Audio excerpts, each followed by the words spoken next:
And so the tools, how did you first start developing the tools, Phil? Well, I developed them basically out of dissatisfaction. I was very young when I started to work as a psychotherapist. I was probably 28, 27 years old.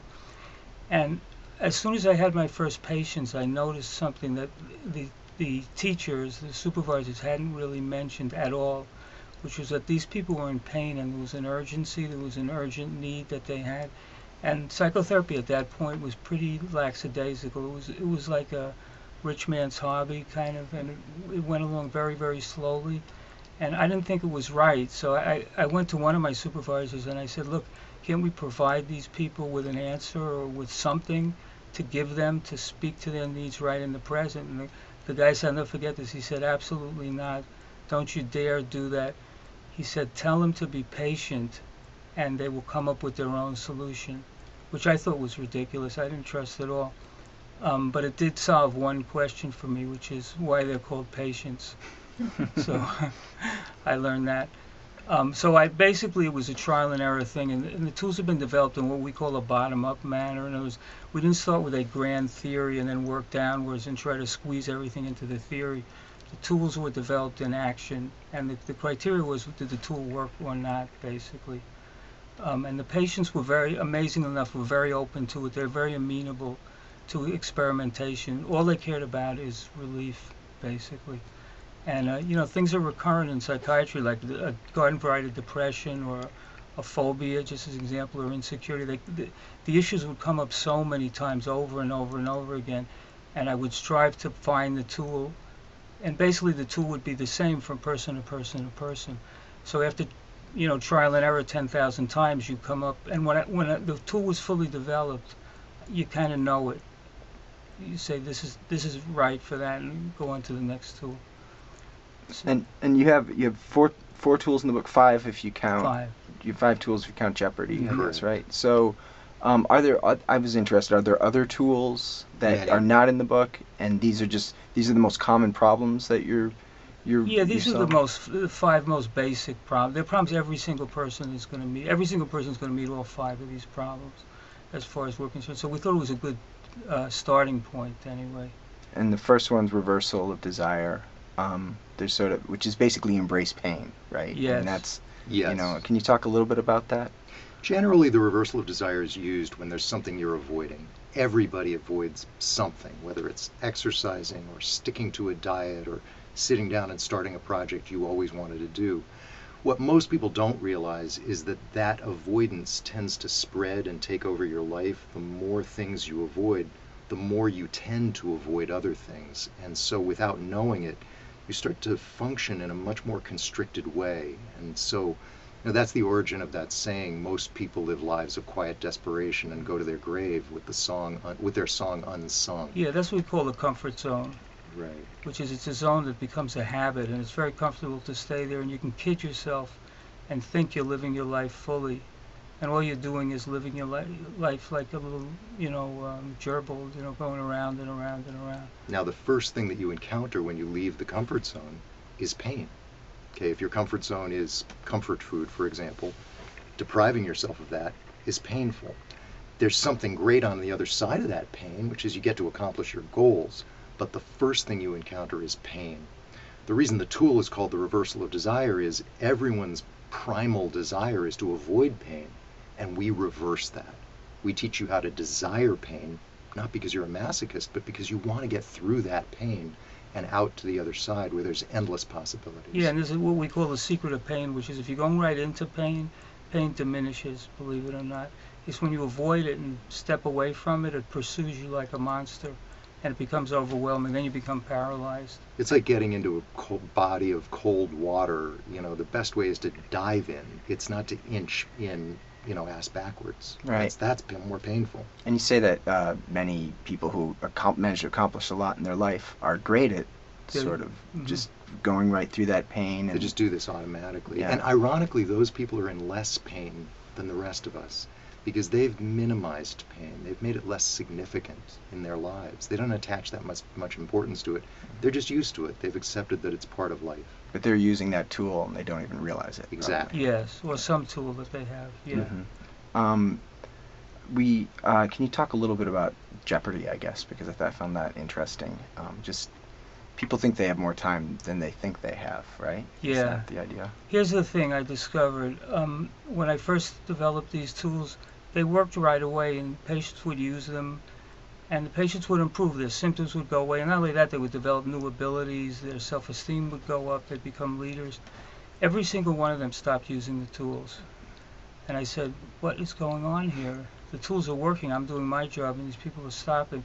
And the answer, looking back years later, is there's a certain kind of psychological laziness that's built into human beings. What I always say is your mind is, it would be as if you bought a flat screen TV, really nice, beautiful, 52-inch, you open it up and the screen is cracked. And you bring it back, they give you another one, the screen is still cracked. So that's how the mind is delivered. It's delivered incomplete. And to be happy and self-expressive and successful, you have to keep up with the tools.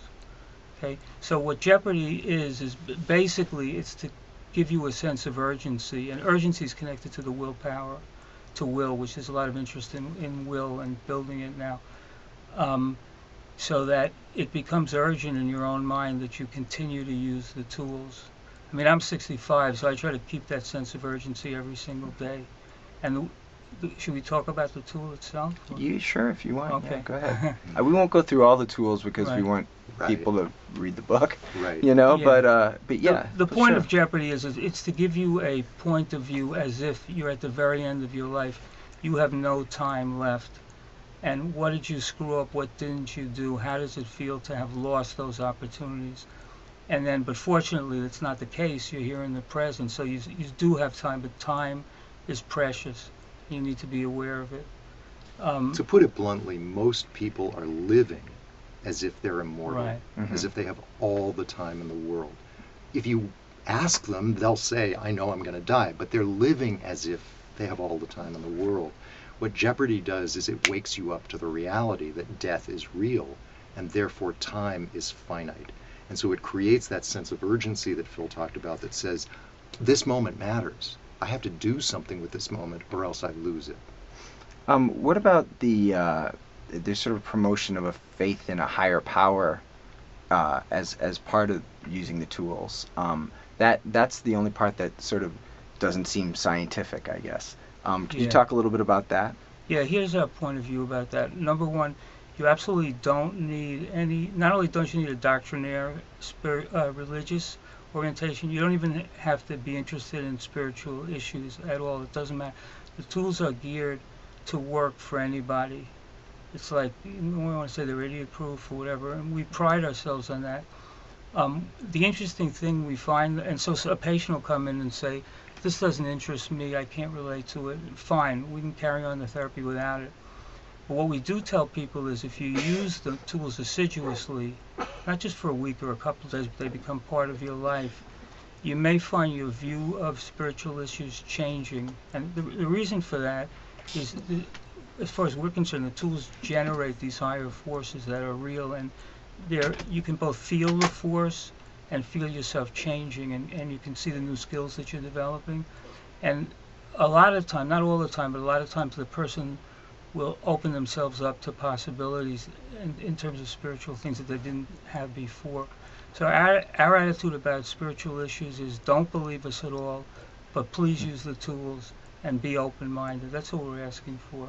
There's a level of there are two levels of consciousness. One is the thinking level. That's where the debate about spiritualism versus science takes place.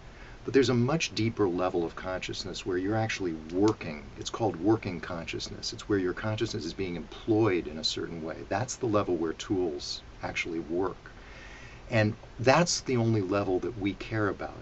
On that upper level, we've treated diehard atheists all the way to the other end of the spectrum, people who are really deep believers. And what we really feel makes the difference is not what they believe, it's whether they're assiduous in using the tools. Yeah, it's what they do, not what they think.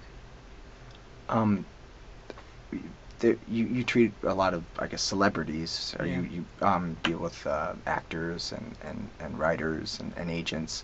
What would you say to people who would say, well, those people can use the tools, but they're probably not going to work for normal people? Well, we're fanatically, and we're building this up now, designed the tools, and now we're going to promote the tools based on they can work for anybody. Besides the fact that, once you get to know a celeb after the first session or two, they're just like anybody else anyway. They just get a better seat at a table, or they fly privately or something. Everything else is exactly the same, and we really insist on it. The problems that they deal with are not actually that different from the problems that the rest of us deal with. They may be the problems may occur on a grander scale, but they're really not that different. I mean, pain is pain. If your kid's on drugs, it doesn't matter how much money you have. Probably one of the reasons we've treated so many celebrities is we don't treat them like celebrities. Right. We're unimpressed with it. The other thing I would say is that most of the examples from the book are not really celebrity examples. They're about ordinary people like you or me. And that's really one of the reasons we wrote the book, is we feel that these techniques work.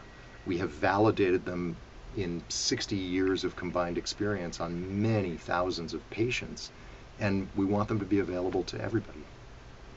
Well, thank you for coming to Amazon. It's really been a pleasure talking to both of you. Thanks so much for having us.